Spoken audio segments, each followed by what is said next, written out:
Welcome to the Slop Farm. Enjoy the video. You start by confirming prerequisites and then take the first actionable steps. Make sure VS Code and the emulator extension are installed. Set Android home and add SDK tools to path so tools run from the terminal. Once done, open your project folder in VS Code and verify that an emulator image is installed in AVD Manager.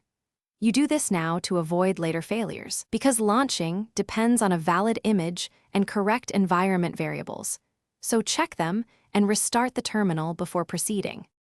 Next, you launch and connect the emulator to your running project. Open the command palette and run the appropriate command, Flutter, launch emulator or Android, start AVD and pick the image.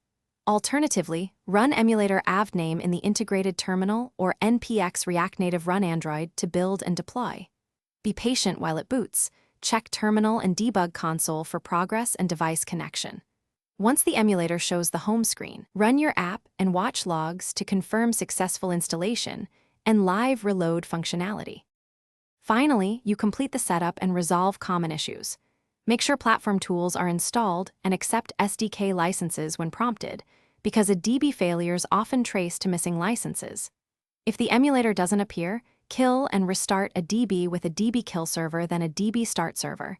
This refreshes connections. Check a DB devices to confirm the emulator shows as device. If build fails, clean the project and rebuild. Otherwise, relaunch the emulator. One key tip: restarting a DB fixes most connectivity problems.